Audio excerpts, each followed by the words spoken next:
நேற்றைக்கு முந்தைய தினம் கொழும்பு நீதிமன்றத்தில் நடந்த துப்பாக்கிச் சூட்டு பிரயோக சம்பவம் தொடர்பாக பல புதிய விடயங்கள் கிடைக்கப்பட்டிருக்கின்றன. ஏற்கனவே இது பற்றி நான் 2 காணொளிகள் வெளியிட்டிருக்கின்றேன். அதாவது இறுதியாக நேற்று வெளியிட்ட காணொளியின் பின்னராக கிடைக்கப்பெற்ற புதிய தகவல்களை இந்த காணொளியில் நான் நினைத்துக் கொள்கின்றேன். அந்த வகையிலே தப்பித்து சென்ற அந்த குறிப்பிட்ட பெண் தொடர்பாக செவ்வந்தி தொடர்பாக அவருடைய பாட்டி ஒரு ஊடகத்துக்கு தன்னுடைய கருத்தை தெரிவித்திருக்கின்றார். அது தொடர்பாகவும் இந்த காணொளியில் நான் சொல்ல போகின்றேன். அதே சமயம் அந்த கைதாகிய பிரதான சந்தேக நபர் குறித்து அவரிடமிருந்து பல வாக்குமூலங்கள் பெறப்பட்டிருக்கின்றன.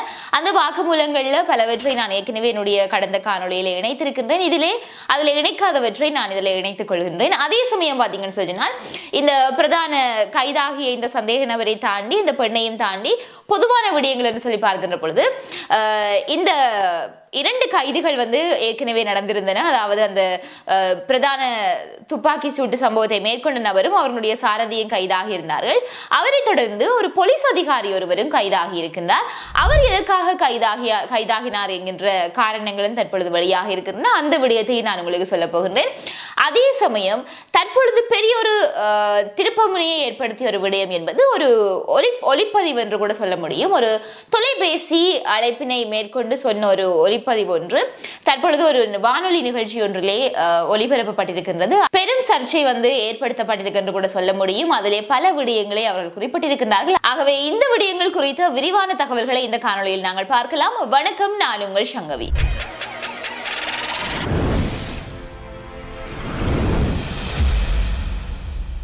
வீடியோ பார்த்து கொண்டிருக்கிற நீங்க யாராவது என்னுடைய சேனலை சப்ஸ்கிரைப் பண்ணாம பார்த்து கொண்டிருந்தீங்கன்னா சப்ஸ்கிரைப் பண்ணிட்டு பாருங்க. அப்படியே பக்கத்தில் இருக்கிற பெல் பட்டனையும் கிளிக் செய்து வைத்துக் கொள்ளுங்கள். அப்பதான் நான் போடுற வீடியோஸ் எல்லாமே உங்களுக்கு நோட்டிபிகேஷன்ஸா வரும். அதாவது நேற்றைக்கு முந்தைய தினம் February 19 கொழும்பு புதுக்கடை நீதவான் நீதிமன்றத்திலே நடைபெற்ற இந்த துப்பாக்கி சூட்டு பிரயோக சம்பவத்துல கனேமுல்ல சஞ்சீவ் எனப்படுகின்ற நபர் கொலை செய்யப்பட்டு, அதாவது துப்பாக்கி பிரயோகத்தின் மூலமாக அவர் உயிரிழந்த சம்பவம் பற்றி ஏற்கனவே நீங்கள் அறிந்த விடயங்கள் தான் நானும் கடந்த 2 காணொளிகளிலே சொல்லியிருக்கின்றேன். ஆகவே இந்த காணொளியை புதிதாக பார்ப்பவர்கள், இந்த விடயத்தை பற்றி அறிந்திராதவர்களாக இருப்பீர்களானால் அந்த 2 காணொளிகளையும் நீங்கள் பார்த்துவிட்டு இந்த காணொளியை பார்ப்பதனூடாக உங்களுக்கு தெளிவான விளக்கம் கிடைக்கும். அதனை தாண்டி ஆரம்பத்தில் இருந்து பார்த்து கொண்டிருப்பவர்கள் இந்த காணொலியை நீங்க தொடர்ந்து பார்த்து கொண்டு செல்லலாம். அந்த அடிப்படையில் பார்த்தீங்கன்னு சொன்னால் தற்பொழுது ஒரு பிரதான சந்தேக நபர், அதாவது அந்த துப்பாக்கி பிரயோகத்தை மேற்கொண்ட சந்தேக நபரை கைது செய்து விட்டார்கள். ஆனால் அவர் குறித்த சர்ச்சைகள் இன்னமுமே தீர்ந்த பாடில்லாமல் தான் இருக்கின்றது. குறிப்பாக சொல்ல போனால் அவரிடமிருந்து வாக்குமூலம் பெறப்பட்டிருக்கின்றது. அந்த வாக்குமூலத்தில் அவர் இன்னும் பல விடயங்களை குறிப்பிட்டிருக்கின்றார். அதில் தனக்கு உதவி செய்த அந்த பெண் கொழும்பிலே கொழும்பில் இருக்கக்கூடிய ஒரு தங்குமிடத்திலே தங்கியிருந்து அங்கிருந்துதான் நீதிமன்றத்துக்கு வந்ததாக அவர் அந்த இடத்திலே குறிப்பிட்டிருக்கிறார். அதே சமயம் கொலைக்கு பின்னராக, அந்த துப்பாக்கி பிரயோக சம்பவத்துக்கு பின்னராக இருவருமாக இணைந்துதான் மருதானை பகுதிக்கு சென்றிருக்கின்றார்கள். மருதானை பகுதியில இருந்து முச்சக்கர வண்டியினூடாக நீர்கொழும்புக்கு பயணமாகி இருக்கின்றார்கள். நீர்கொழும்பு வரைக்குமே இருவருமாக இணைந்துதான் பயணமாகி இருக்கின்றார்கள். அங்கிருந்துதான் இருவரும் தனித்தனியாக பயணம் செய்திருக்கின்றார்கள். தனித்தனியாக பயணம் செய்த இடத்திலே தற்பொழுது அந்த செவ்வந்தி எனப்படுகின்ற அந்த பெண் இன்னமுமே கைதாகப்படவில்லை. அவர் தலைமறைவாகித்தான் இருக்கின்றார். அதே சமயம் மற்றைய நபர் புத்தளம் பாலாவி பகுதியில் வைத்து கைது செய்யப்பட்டிருந்தார். இப்படியாக இவரனுடைய இந்த கைது நடந்திருந்தது. அதே சமயம் ஏற்கனவே நான் சொல்லியிருந்தேன், 1.5 கோடி ரூபாய் பணத்துக்காகத்தான் அவர் இந்த ஒரு விடயத்தினை இந்த ஒப்பந்தத்துக்கு கைச்சாத்திட்டார் அப்படின்னு சொல்லி, அந்த அடிப்படையில் இதனுடைய முற்பணமாக 2 லட்சம் ரூபாய் பணத்தினையும் அவர் பெற்றிருக்கின்றார். இவற்றை கடந்து இவரை பற்றி ஒரு சர்ச்சை என்றல்ல, பல சர்ச்சை இருக்கின்றது. அதிலே முக்கியமான 2 சர்ச்சை என்பதுதான் அவருடைய பெயரும் அவர் ராணுவமா இல்லையா என்பது. ஏற்கனவே அவர் ராணுவ கமாண்டோ சிப்பாய் அப்படின்னு சொல்லப்பட்டது. அதன் பின்னராக இல்லை, அவர் ராணுவம் கிடையாது அப்படின்னு சொல்லி நானுமே என்னுடைய காணொளிகளிலே பதிவிட்டிருந்தேன்.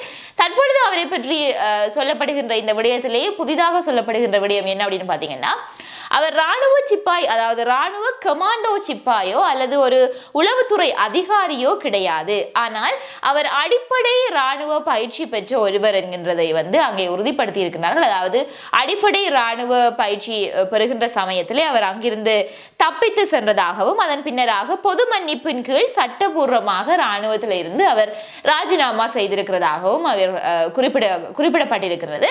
ஆகவே இதுதான் அவர்களுடைய அந்த ராணுவமா இல்லையா என்பது குறித்த பின்னணியில் இருக்கக்கூடிய விடயமாக இருக்கின்றது. அதே சமயம் நேற்றைய காணொலியிலையும் பலர் கேட்டிருந்த விடயம் அவர்களுடைய பெயர் தான் என்ன என்கிறதை யாராவது சொல்லுங்கள் அப்படின்னு சொல்லி ஏற்கனவே இவருடைய பெயராக குறிப்பிடப்பட்டிருந்தது வந்து முகமது அஸ்மான் ஷெரிப்தீன் என்று சொல்லப்பட்டிருந்தது. ஆனால் அதன் பின்னராக அது அவருடைய பெயராக இருக்க வாய்ப்பில்லை என்றால் அவரிடம் ஏகப்பட்ட அடையாள அட்டைகள் இருக்கின்றது அப்படின்னு சொல்லப்பட்டிருந்தது. அந்த அடிப்படையில் உண்மைக்குமே அது அவருடைய பெயர் கிடையாது. தற்பொழுது சொல்லப்படுகின்ற பெயர் என்ன அப்படின்னு பாத்தீங்கன்னா சமிந்து டில்ஷான் பியூமங்க கதனாராச்சி எனப்படக்கூடிய அந்த பெயர் தான் தற்பொழுது இறுதியாக சொல்லப்படுகின்றது. ஏற்கனவே இவர் கிட்டத்தட்ட 6 போலி பெயர்கள் வந்து இருந்திருக்கின்றன. பல அடையாள அட்டைகளையும் வைத்திருந்திருக்கின்றனர். அதிலே இந்த பெயரும் கூட என்ன மாதிரி என்றது வந்து இன்னுமே தெரியவில்லை. உறுதிப்படுத்தப்பட தெரிய வேண்டும் அப்படின்னு சொல்லி சொன்னால் அடையாள அட்டையை வைத்துதான் அவர்கள் அடையாளம் காணுவார்கள். ஆனால் அடையாள அட்டையை அவர் 2-3 பெயர்களிலே வைத்திருக்கிறார் என்ற சமயத்தில் எந்த பெயர் அவருடைய உண்மையான பெயர் என்பது வந்து நிச்சயமாக உறுதிப்படுத்தப்படாமல் தான் இருக்கின்றது. ஆனால் தற்பொழுது வந்து சமிந்து டில்ஷான் பியூமங்க கதனாராச்சி என்று சொல்லப்படுகிறது. ஆகவே இவரை தொடர்ந்து அந்த செவ்வந்தி எனப்படுகின்ற பெண் குறித்து நாங்கள் பார்ப்போமானால் அவருடைய பாட்டி வந்து ஊடகம் ஒன்றுக்கு தன்னுடைய கருத்தினை தெரிவித்திருக்கிறார். அதிலே கடந்த 3 மாதங்களாக அந்த பெண் தங்களினுடைய வீட்டுக்கு வரவில்லை என்று சொல்லியும் தங்களினுடைய வீட்டிலே தற்பொழுது தானும் தன்னுடைய மகளினுடைய மகனும், அதாவது செவ்வந்தியினுடைய பாட்டி, செவ்வந்தியினுடைய அம்மா, செவ்வந்தியினுடைய சகோதரன், இந்த மூவரும் தான் அந்த வீட்டிலே தற்பொழுது இருக்கிறதாகவும் அவர் குறிப்பிட்டிருக்கிறார். அதேவேளை செவ்வந்தியினுடைய சகோதரனை போலீசார் வந்து ஒரு வாக்குமூலம் ஒன்றினை பெற்றுக்கொள்வதற்காக அழைத்து சென்ற சமயத்துல தான் தங்களுக்கு நடந்த இந்த விடயங்கள் அனைத்துமே தெரிய வந்ததாகவும் அவர் குறிப்பிட்டிருக்கிறார். அது மட்டுமல்லாமல் அவர் மேலும் ஒரு விடயத்தை குறிப்பிட்டிருக்கிறார். அதாவது இந்த செவ்வந்தி எனப்படுகின்ற பெண் ஏற்கனவே போதைப்பொருள் வியாபாரம் மேற்கொண்டதற்காக ஒரு முறை கைதான ஒரு பெண் என்பதையும் அவருடைய பாட்டி வந்து அந்த இடத்துல தெரிவித்திருக்கிறார். ஆகவே பிரதான சந்தேக நபரினுடைய கைதை தொடர்ந்து அவரிடமிருந்து கிடைக்கப்பெற்ற புதிய தகவல்களாக இருக்கட்டும், இந்த பெண்ணை பற்றிய புதிய தகவல்களாக இருக்கட்டும், இவை இரண்டையும் கடந்து ஒரு பொதுவான விடயங்கள் என்று சொல்லி பார்க்கின்ற பொழுது ஏற்கனவே நான் சொல்லியிருந்தேன், இறந்த கனேமுல்ல சஞ்சீவ் அவர்களினுடைய உடலை பொறுப்பேற்பதற்கு வந்து எவருமே முன்வரவில்லை. அவருடைய மனைவி இருந்தும் அவரும் கூட முன்வரவில்லை ஏற்பதற்கு அப்படி என்று சொல்லி இந்த நேரத்தில் வந்து பாத்தீங்கன்னு சொன்னா அவருடைய உறவினர்கள் வந்து முன்வந்திருக்கின்றார்கள். குறிப்பாக அவருடைய உடல் அவருடைய தாயாரிடம் ஒப்படைக்கப்பட்டிருக்கின்றது. இறுதி சடங்குகள் அனைத்தையும் முடித்து அவரை அடக்கம் செய்யும்படியாகவும் பணிக்கப்பட்டிருக்கின்றது. அதே சமயம் பாத்தீங்கன்னு சொன்னா ஏற்கனவே 2 கைதுகள் நடைபெற்றிருந்தது. அதாவது அந்த பிரதான சந்தேக நபர், துப்பாக்கி பிரயோகத்தை மேற்கொண்ட சந்தேக நபர், அதன் பின்னராக அந்த சாரதி, அவருக்கு துணையாக இருந்த சாரதி என்று சொல்லி அவர்கள் இருவருமே கைதாக இருந்தார்கள். அதன் பின்னராக 3ஆவதாக ஒரு போலீஸ் அதிகாரியும் கைது செய்யப்பட்டிருந்தார். இந்த போலீஸ் அதிகாரியை பொறுத்த வரைக்கும் அவர் யார் அப்படின்னு பாத்தீங்கன்னா நீர்கொழும்பு தலைமையக போலீஸ் நிலையத்துடன் இணைக்கப்பட்டிருக்கக்கூடிய குற்றவியல் பிரிவில் நீதிமன்ற பணிகள் பிரிவில் வந்து கடமையாற்றி வந்த பாதனிய பகுதியை சேர்ந்த 25 வயதுடைய ஒரு நபர் தான் அந்த குறிப்பிட்ட போலீஸ் அதிகாரி. அவரினைத்தான் தற்பொழுது நேற்றைய தினம் இறுதியாக கைது செய்திருந்தார்கள். இதுவரைக்குமே 3 கைது நடவடிக்கைகள் இந்த சம்பவம் குறித்து நடந்தேறி இருக்கிறது. இதிலே குறிப்பாக இவரினுடைய கைதுக்கு பின்னால் இருக்கக்கூடிய காரணம் என்ன அப்படின்னு பாத்தீங்கன்னா ஏற்கனவே இந்த சம்பவத்துக்கு துணை புரிந்தார் என்ற பெயரில் தற்பொழுது தேடப்பட்டு வரக்கூடிய செவ்வந்தி எனப்படுகின்ற அந்த பெண்ணுடன் தொலைபேசி உரையாடலில் இருந்ததற்கான ஆதாரங்கள் வந்து கண்டுபிடிக்கப்பட்டதை அடுத்து தான் அந்த போலீஸ் அதிகாரியும் வந்து கைது செய்யப்பட்டிருக்கிறார். ஆகவே அது குறித்த விசாரணைகள் வந்து தற்பொழுது நடந்து கொண்டிருக்கின்றன. ஏற்கனவே நடைபெற்ற இந்த மூன்று கைது நடவடிக்கைகளுமே பயங்கரவாத தடை சட்டத்தின் கீழ் தான் நடைபெற்றிருந்தது. தற்பொழுது குற்றவியல் பிரிவு தான் இதனுடைய அனைத்து விசாரணைகளையுமே மேற்கொண்டு இருக்கின்றார்கள்.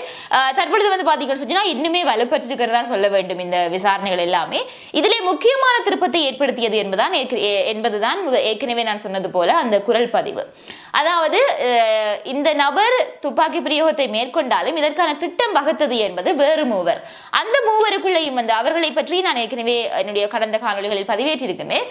அதற்குள்ளே பிரதான நபர் என்பது வந்து கெஹல் பத்தர பத்மே எனப்படுகின்ற நபர். அவருடைய புகைப்படமும் வழியாக இருக்கின்றது. அதனை நான் நினைத்துக் கொள்கின்றேன், நீங்கள் பார்க்கலாம். ஆகவே குறிப்பிட்ட அந்த நபர் துபாயில இருந்து தொலைபேசி அழைப்பினை ஒன்றினை எடுத்து சஞ்சீவாவை வந்து நாங்கள் கொலை செய்து விட்டோம் என்று சொல்லி வெற்றிகரமாக அந்த சம்பவம் நிறைவேறி விட்டது. என்னதான் அவர் அகப்பட்டு கொண்டாலும் கூட அவர்கள் போட்ட திட்டம் என்பது நிறைவேறிவிட்டது இல்லையா? ஆகவே அதனை வந்து வெற்றிகரமாக செய்து முடித்து விட்டோம் என்று சொல்லி சந்தோஷமாக சொல்லக்கூடிய அந்த குரல் பதிவு ஒன்று பெலும் கல வானொலி நிகழ்ச்சியில வந்து ஒளிபரப்பு ஒளிபரப்பப்பட்டிருக்கின்றது. குறிப்பிட்ட அந்த ஒளிபரப்பு தொடர்பாக, அந்த ஒரு ஒளிப்பதிவு தொடர்பாக தற்பொழுது பல விசாரணைகள் முன்னெடுக்கப்பட்டிருக்கின்றன. அதே சமயம் இந்த கெஹல் பத்தர பத்மே என்பவருக்கும் இந்த சஞ்சீவ என்பவருக்கும் என்ன பகை, எதனால அவர் இவ்வளவுக்கு அவரை கொல்ல வேண்டும் என்பதில் இவ்வளவுக்கு ஆர்வம் காட்டினார்? இது உண்மையிலேயே அவரையே மாட்டிவிடக்கூடிய ஒரு ஆபத்தான விடயம். ஆனால் அதனையும் எதற்காக இவர் துணிந்து எடுத்தார் என்று கேட்டீங்கன்னு சொல்லுதனால், இவர் ஏற்கனவே சஞ்சீவா அவருக்கும் இவருக்கும் என்ன பகை என்பதை பல இடங்களில் குறிப்பிட்டிருக்கிறார். அதாவது தன்னுடைய தந்தையை சஞ்சீவ கொலை செய்ததாகவும், ஆகவே அதற்கு நிச்சயமாக தான் பழிவாங்குவேன் என்று சொல்லியும், சஞ்சீவாவை கவனமாக இருக்கும்படியாக சொல்லுங்கள் என்று சொல்லியும் பல தடவைகள் பல நிகழ்ச்சியிலே அவர் குறிப்பிட்டிருக்கிறார். ஆகவே இந்த விடயங்களும் தற்பொழுது பெரிய பேசு பொருளாக இருக்கின்ற, அதன் காரணமாகத்தான் இவர் கொலை செய்யப்பட்டிருக்கிறார் அப்படின்னு சொல்லியும். ஆகவே இந்த ஒளிப்பதிவு தொடர்பாக தற்பொழுது பல விசாரணைகள் முன்னெடுக்கப்பட்டிருக்கின்றன. இனிமேல் வரக்கூடிய புதிய தகவல்களையும் நான் நிச்சயமாக உங்களுக்கு தருவேன். இப்பொழுது நான் உங்களிடம் கேட்கக்கூடிய கேள்விகள் என்பது தொடர்ச்சியாகவும் இந்த செய்திகள் தொடர்பாக கிடைக்கக்கூடிய புதிய விடயங்களை நான் உங்களுக்கு தொடர்ந்து தந்து கொண்டே இருக்கின்றதா, அல்லது இதைவிட வேறு ஏதாவது நாட்டில் நடக்கக்கூடிய செய்திகள் இருப்பின் அவற்றையும் இணைத்து நான் உங்களுக்கு தர வேண்டுமா என்பதை நீங்கள் கருத்து பகிர்ந்து கொள்ளுங்கள். அதே மாதிரியாக இந்த விடயங்கள் குறித்த விடயங்களை, உங்களுடைய கருத்துக்களையும் நீங்கள் கருத்து பகிர்விலே பகிர்ந்து கொள்ளுங்கள். இதே மாதிரியாக மற்றொரு காணொலியில் நான் உங்களை சந்திக்கிறேன்.